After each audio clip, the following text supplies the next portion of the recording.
It's 3 a.m. and the house is eerily silent. Suddenly, I heard a noise downstairs. My heart started pounding as I realized I wasn't alone. The faint creak of floorboards made my skin crawl. I grabbed the nearest thing, a heavy lamp, and tiptoed toward the staircase, every step echoing louder in the stillness. As I peered down, the living room was bathed in darkness, except for a faint flicker of light coming from the kitchen. My first thought was that it might be my cat, but she was curled up on my bed when I left the room. The light flickered again, this time brighter, almost as if someone was trying to signal me. Gathering my courage, I whispered, "Who's there?" Silence. Then a chilling reply came, barely audible. "Come closer."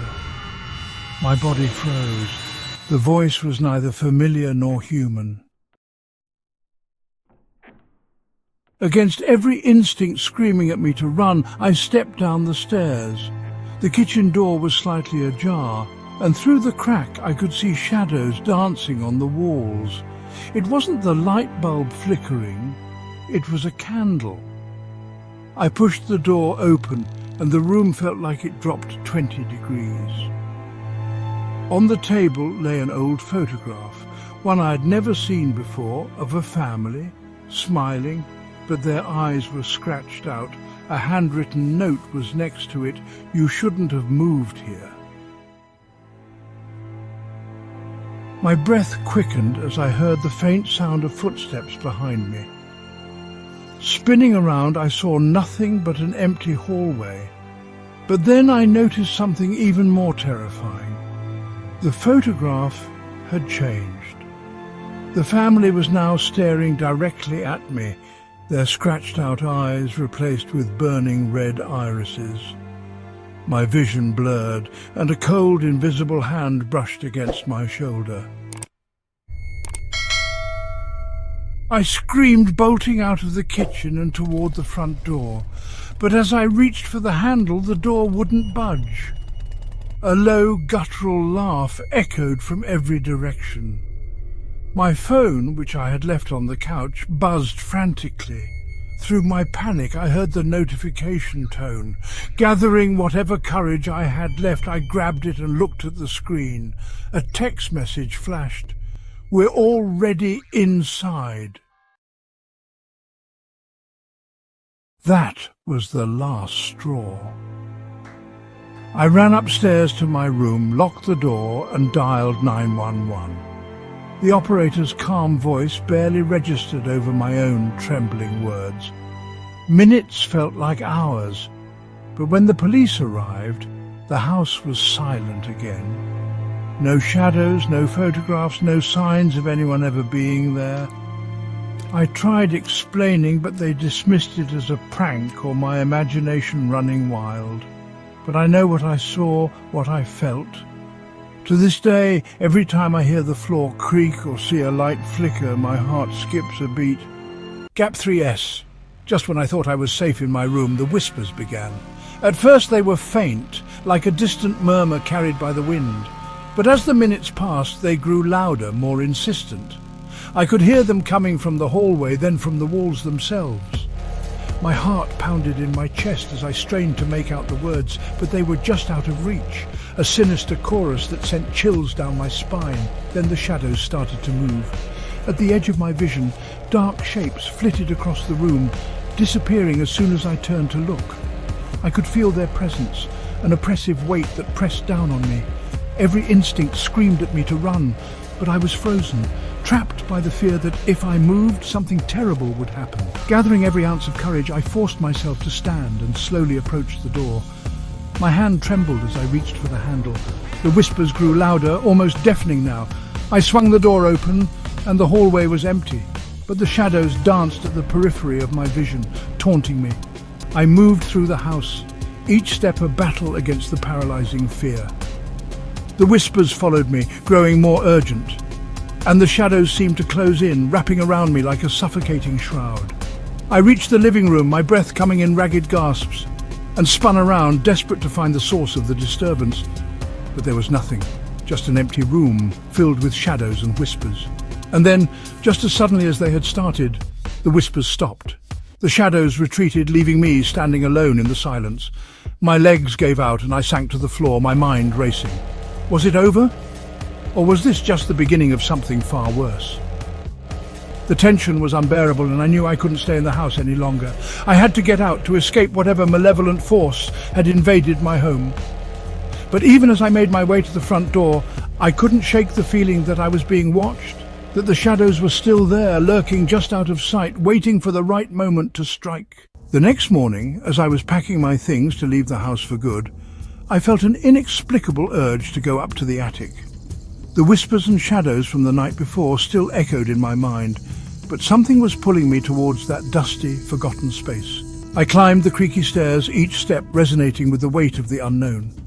The attic was dimly lit, filled with old furniture covered in white sheets, boxes stacked haphazardly, and a thick layer of dust that seemed to muffle every sound. Gap 2S. As I sifted through the clutter, my eyes caught sight of a small, leather-bound book tucked away in a corner. It was an old diary, its pages yellowed and brittle with age. I opened it carefully, and the first entry was dated over 50 years ago. The diary belonged to a woman named Eleanor, who had lived in the house with her family. As I read through the entries, a chilling pattern began to emerge. Eleanor wrote about strange occurrences, much like what I had experienced: whispers in the night, shadows that moved on their own, and a growing sense of dread that permeated the house. Gap 2S. The final entries were the most disturbing. Eleanor described how her family started to disappear one by one. First, her husband vanished without a trace, then her children. She was left alone, consumed by fear and paranoia. The last entry was a frantic scrawl. "They're here, they've always been here, watching, waiting, I can't escape." My blood ran cold as I realized that the malevolent force that had tormented Eleanor and her family was still in the house. The whispers, the shadows, they were not just figments of my imagination. They were real, and they had been there for decades, preying on anyone who dared to live in that cursed place. I closed the diary, my hands trembling. The dark history of the house had been revealed, and I knew I had to leave immediately. But as I descended the attic stairs, I couldn't shake the feeling that I was being watched, that the shadows were still lurking, waiting for their next victim. Gap 3S. With the diary clutched tightly in my hands, I made my way to the front door, my heart pounding with fear and urgency. I had to escape, to get as far away from that haunted place as possible. But even as I stepped outside, I knew that the memory of what I had discovered would haunt me forever. As I hurried down the stairs, clutching Eleanor's diary, I felt a sudden drop in temperature. The air grew colder, and my breath came out in visible puffs. A chill ran down my spine as I turned to see a ghostly figure at the top of the stairs. Gap 2S. It was a woman, her translucent form shimmering in the dim light. Her eyes were hollow, her face a mask of sorrow and anger. I realized with horror that this was Eleanor, the woman from the diary. She was no longer just a name on aged paper. She was here, standing before me. Eleanor's ghostly form began to move towards me, her feet not touching the ground. I could feel an overwhelming sense of dread emanating from her. The whispers grew louder, more insistent, filling my mind with a cacophony of voices. "Leave! Leave! Leave!" they chanted. Panic surged through me as I stumbled backwards, nearly tripping over my own feet. I had to get out. I had to escape before it was too late. The front door seemed miles away as I raced down the hallway, the ghostly figure following me, her presence growing more oppressive with each passing second. Gap 2S. My heart pounded in my chest as I reached the door, fumbling with the lock. The whispers were deafening now, and I could feel Eleanor's cold breath on the back of my neck. With a final desperate push, I managed to unlock the door and throw it open. I stumbled outside, gasping for air. The cold night air, a stark contrast to the suffocating atmosphere inside the house. I didn't stop running until I reached my car, my hands shaking as I fumbled for the keys. Gap 2S. As I drove away, I glanced in the rearview mirror and saw Eleanor standing in the doorway, watching me with those hollow eyes. I knew I had narrowly escaped a fate worse than death. The house and whatever malevolent force resided within it would continue to haunt my nightmares. Gap 2S. I vowed never to return, but deep down I knew that Eleanor's story, and the horrors of that house would stay with me forever. Determined to find answers, I reached out to a renowned paranormal investigator named Dr. Evelyn Carter. Dr. Carter had a reputation for uncovering the truth behind the most haunting of tales. I needed to know what malevolent force had nearly claimed my life. Gap 2S. We met at a nearby cafe, the atmosphere buzzing with the hum of conversation, a stark contrast to the silence of the haunted house. Dr. Carter listened intently as I recounted my harrowing experience, her eyes narrowing as I described Eleanor's ghostly apparition and the chilling whispers. "This spirit, Eleanor, seems to be bound to the house by a deep sorrow or anger," Dr. Carter explained, her voice calm but firm. "We need to go back to the house and confront this entity. Only then can we hope to understand and perhaps even help her move on." Gap 2S. My heart raced at the thought of returning, but I knew it was the only way to find closure. Armed with Dr. Carter's expertise and an array of paranormal equipment, we made our way back to the house as the sun dipped below the horizon, casting long shadows over the landscape. Gap 2S. Inside, the air was thick with tension. Dr. Carter set up her instruments, which immediately began to react to an unseen presence. The temperature plummeted and the whispers returned, more insistent than ever. "Show yourself, Eleanor," Dr. Carter called out, her voice steady. "We mean you no harm." Gap 2S. The ghostly figure of Eleanor materialized at the top of the stairs, her eyes still hollow, but now there was a glimmer of recognition. Dr. Carter approached her slowly, speaking in soothing tones. "Eleanor, we know your story. We want to help you find peace." Suddenly the whispers intensified, filling the room with a deafening roar. The equipment went haywire, lights flickering and alarms blaring. Eleanor's form grew more defined, her sorrowful expression morphing into one of rage. "Leave! Leave! Leave!" the voices chanted, shaking the very walls of the house. Gap 2S. Dr. Carter stood her ground, her voice rising above the cacophony. "Eleanor, you need to let go. Whatever binds you here, it's time to release it and move on." For a moment it seemed as if Eleanor would attack. But then slowly the anger in her eyes began to fade. The room grew silent, the oppressive atmosphere lifting. Eleanor's form flickered, and with one final sorrowful glance she dissipated into the air. The temperature returned to normal, and a profound sense of calm settled over the house. Gap 2S. Dr. Carter turned to me, her face etched with relief. "It's over. Eleanor has moved on. The house is no longer haunted." I felt a weight lift from my shoulders, knowing that the nightmare had finally come to an end. But as we left the house, I couldn't shake the feeling that the echoes of Eleanor's pain would linger in my mind forever. As Dr. Carter and I stood in the now eerily silent house, an idea struck me. "Dr. Carter," I said, my voice trembling, "what if Eleanor isn't the only spirit here? What if there's something darker, something that's been controlling her?" Dr. Carter's eyes widened with realization. "You might be right. We need to dig deeper." We decided to conduct a séance to communicate directly with the spirits. The room was dimly lit by flickering candles, and the air was thick with anticipation. We joined hands, forming a circle, and Dr. Carter began to chant an ancient incantation. The temperature dropped again, and a cold wind swept through the room, extinguishing the candles. Gaptus. Suddenly, a shadowy figure emerged from the darkness, more menacing and formidable than Eleanor. The air crackled with malevolent energy, and the walls seemed to close in around us. "Who are you?"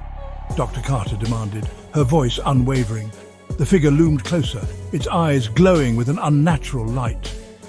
"I am the master of this house," it hissed, its voice a chilling blend of anger and sorrow. "Eleanor was merely my pawn." My heart pounded in my chest as the figure advanced. "Why are you here?" I shouted, my voice echoing through the room. The figure paused, its eyes boring into mine. "I am bound by the pain and suffering of those who lived here," it replied. "Eleanor was just one of many." Gap 2S. Dr. Carter tightened her grip on my hand. "We can help you find peace," she said, her voice calm and steady. "But you must let go of your anger and pain." The figure's form flickered, as if struggling to maintain its presence. "Let go?" it repeated, almost mockingly. "You think it's that simple?" With a sudden burst of energy, the figure lunged at us, its form twisting and contorting. Dr. Carter and I were thrown to the ground, the force of the attack knocking the wind out of us. "We have to fight back," Dr. Carter gasped, pulling out a small vial of holy water. She began to chant again, this time with more urgency. The figure recoiled as the holy water hit it, its form flickering and weakening. "You cannot defeat me," it roared, but there was a note of desperation in its voice. Dr. Carter continued to chant, her voice growing stronger with each word. I joined in, our voices merging into a powerful incantation. The figure writhed in agony, its form growing more transparent with each passing second. "No, this cannot be," it wailed, its voice fading. With one final anguished scream, the figure dissolved into nothingness, leaving behind a profound silence. Gap 2S. The room was still, the oppressive atmosphere finally lifted. Dr. Carter and I sat in stunned silence, trying to process what had just happened. "It's over," Dr. Carter said at last, her voice barely above a whisper. "The house is free." I felt a sense of relief wash over me, but also a deep sadness for the spirits that had been trapped here for so long. As we left the house, I couldn't help but feel a sense of closure, knowing that we had finally put an end to the torment. But the memory of that night would stay with me forever, a reminder of the darkness that can lurk in the most unexpected places. As the door closed behind us, I took one last look at the house, now just an empty shell.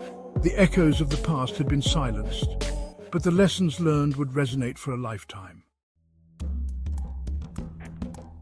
I never found out who or what was in the house that night. I moved out the next day, but the memory haunts me. Sometimes I still get that same text message, "We're already inside," only now I don't open it.